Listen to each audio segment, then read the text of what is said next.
छोटे हाथी का बच्चा बड़ा शैतान होता है, उसको चेन से महावत बांध देता है, वो चेन तोड़ने की कोशिश करता है, बहुत तोड़ने की कोशिश करता है, उसके घाव हो जाता है, खून निकल आता है।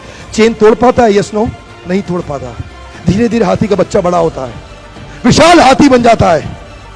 अब उसको जूट की रस्सी से बांध दिया, बांस की बल्ली के साथ खड़ा कर दिया। पेड़ नहीं साहब, पांव भी खींचेगा ना तो बल्ली बाहर आ जाएगी, लेकिन वो रस्सी को तोड़ पाता है? Yes no, it is their belief system. आज डॉक्टर इसका इस्तेमाल कर रहे हैं, बोलते हैं भैया राम जी ये दवाई खा लो, 2 दिन में एकदम ठीक हो जाओगे, ये तुम्हारे लिए अमेरिका से मंगाई दवाई है, 2 दिन में ठीक हो जाओगे। राम सोचते हैं अच्छा ऐसा, दवाई खाते हैं, कहते हैं अब तो ठीक होने वाला हूं और 2 दिन में ठीक भी हो जाते हैं।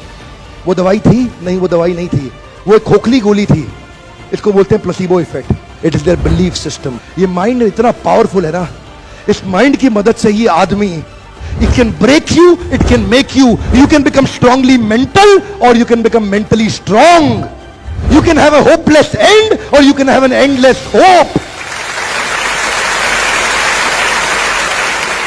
Your belief system is right. आप जानते हैं उस लड़की को, अरुणिमा सिन्हा, यूपी के गांव से आई थी, ट्रेन की पटरी के नीचे उसको चेन छीनने के लिए कुछ लोगों ने धक्का दे दिया, दोनों पांव ट्रेन के नीचे आ गए, कट गई, सारी रात वहीं पड़ी रही, कोई बचाने नहीं आया। 49 ट्रेन सारी रात में गुजर गई वहां से, एक ट्रेन इधर, एक ट्रेन इधर, एक ट्रेन इधर, एक ट्रेन इधर, बीच में पड़ी रही पटरियों में, जंगल के बीच में, कोई नहीं था। कीड़े चाट रहे थे उसके पांव को कटे हुए, चूहे खा रहे थे उसकी स्किन और हड्डियों को, कोई नहीं आया। सुबह हुई, दिल्ली अस्पताल में लेके आ गया उसको, और वहां पे आने के बाद जब उसको पता चला मल्टीपल फ्रैक्चर उसकी पीठ में आ गए, पांव खत्म हो चुका है, सारी जिंदगी के लिए अपाहिज हो गई है, प्रोस्ट्रेटेड लेग्स के साथ उसको चलना पड़ेगा। वहां बैठ के क्या बोली, अगर भगवान तूने मुझे बचाया तो जरूर इतिहास रचने के लिए अब तो मैं एवरेस्ट क्लाइंब करूंगी, अब मैं एवरेस्ट क्लाइंबर बनूंगी। बछेंद्रिय पाल के पास गई, बछेंद्रिय पाल ने क्या कहा, तूने ऐसी अवस्था में एवरेस्ट क्लाइंब करने के लिए सोच लिया, तू तो एवरेस्ट क्लाइंब कर चुकी है, अब तो दुनिया को तारीख पता लगना बाकी रह गया है। और जानते हैं, एक एक करके न केवल उसने माउंट एवरेस्ट बल्कि 7 पीक दुनिया की पार कर ली।